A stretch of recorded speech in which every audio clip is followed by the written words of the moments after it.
Where is the wealthiest place in the world?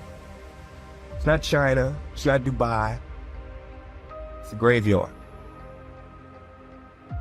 Because in the graveyard, you will find inventions never invented, businesses never erected, songs never sung, books never written, ideas never nurtured, people never realized. But you want to know something else? You're not in the graveyard yet. We get one life, and every passing moment, we will never get back again. The problem is, you think you have time. Stop wasting your life. How many hours a day you waste, or how many hours a week you waste. And the classic answer is something like 4 to 6 hours a day. You know, inefficient studying, watching things on YouTube that not only do you not want to watch, that you don't even care about, that make you feel horrible about watching after you're done. That's probably 4 hours right there. You know, you think, well, that's 25 hours a week. It's 100 hours a month. That's 2.5 full work weeks. It's half a year of work weeks per year. And if your time is worth $20 an hour, which is a radical underestimate, it's probably more like 50 if you think about it in terms of deferred wages. If you're wasting 20 hours a week, you're wasting $50,000 a year.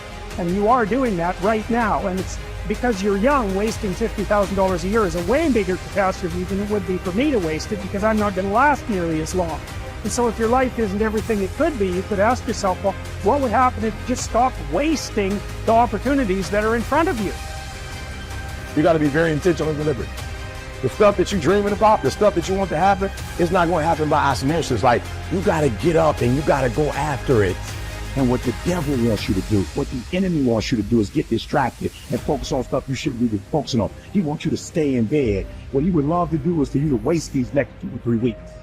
People spend time waiting for when the time is going to be right. They're waiting for the pieces to fall into place. They're waiting for the planets to align. They're waiting for everything to be all set. It's not going to happen. You want to know when the time is right? The time is right now. All you have to do to kill procrastination is to start. More active and commendable still is the person who is waiting for the daylight and intercepts the first rays of the sun. Shame on him who lies in bed dozing when the sun is high in the sky, whose waking hours commence in the middle of the day.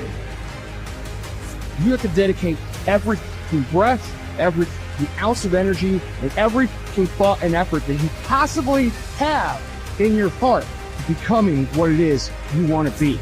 Because nothing great comes from a position of comfort. Everything worthwhile, everything that is great comes from being in a position of uncomfortable. Nothing worthwhile is easy to get. Everything's going to make you uncomfortable. Get used to it. And if you can get used to being uncomfortable, your limits are non-existent. Everything strives to become all it can possibly be, and that striving to become is what discipline is all about. Disciplining ourselves to fulfill our natural potential to become all that we can be. And finally, discipline attracts opportunity. Opportunity is always looking for ambition and skill in action. Discipline taps the unlimited power of commitment. The human will in action, driven by inspiration, enticed by desire, tempered by reason, guided by intelligence, can bring you to that high and lofty place called the good life. Discipline, those unique steps of intelligent thought and activity that put a lid on temper and a faucet on courtesy, that develop positive and control negative, that encourage success and deter failure, that design lifestyle and control frustration, that enhance health and curb sickness, that promote happiness and manage sadness. Discipline, the start and the continuing process that brings all good things. And remember, anyone can start the process. It's not if I could, I would. It's if I would, I could. If I will, I can. So start the new process. You can begin a new habit no matter how small it is. Small isn't important. Whether or not you start and whether or not you continue are all that is important. And don't be deluded by an affirmation. Only affirm what you are truly prepared to do.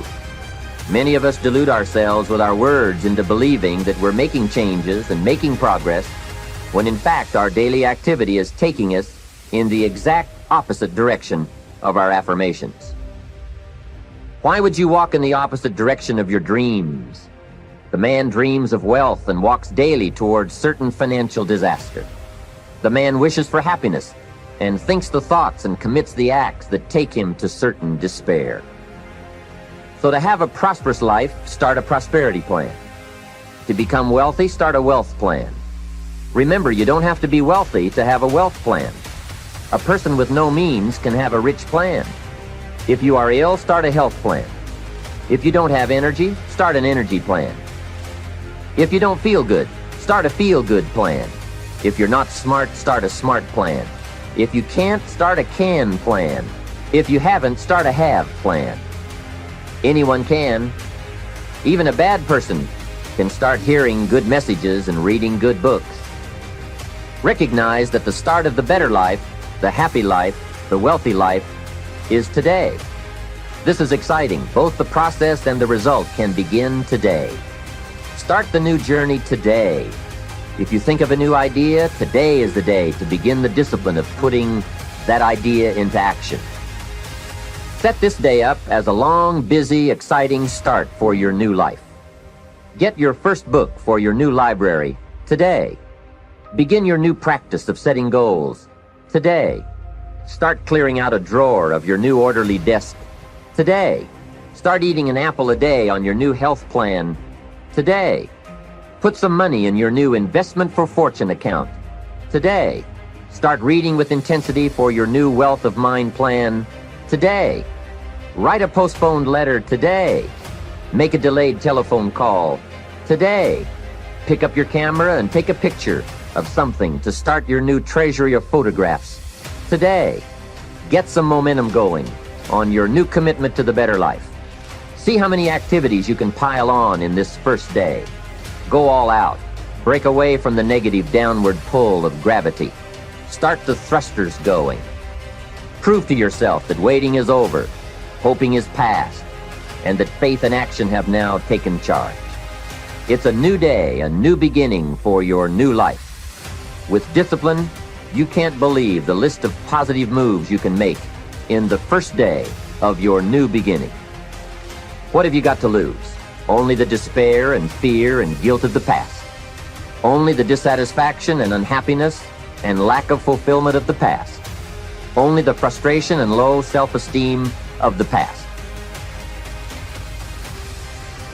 Don't let yourself forget how many doctors have died, furrowing their brows over how many deathbeds, how many astrologers after pompous forecasts about others' ends, how many philosophers after endless disquisitions on death and immortality, how many warriors after inflicting thousands of casualties themselves, how many tyrants after abusing the power of life and death atrociously, as if they were themselves immortal. How many whole cities have met their end? Haile, Pompeii, Herculaneum, and countless others. And all the ones you know yourself, one after another. One who laid out another for burial and was buried himself, and then the man who buried him, all in the same short space of time. In short, know this: human lives are brief and trivial.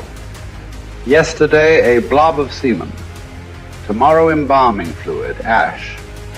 To pass through this brief life as nature demands. To give it up without complaint. Like an olive that ripens and falls. Praising its mother, thanking the tree it grew on. If you do the task before you, always adhering to strict reason with zeal and energy, and yet with humanity, disregarding all lesser ends and keeping the divinity within you pure and upright, as though you were even now faced with its recall.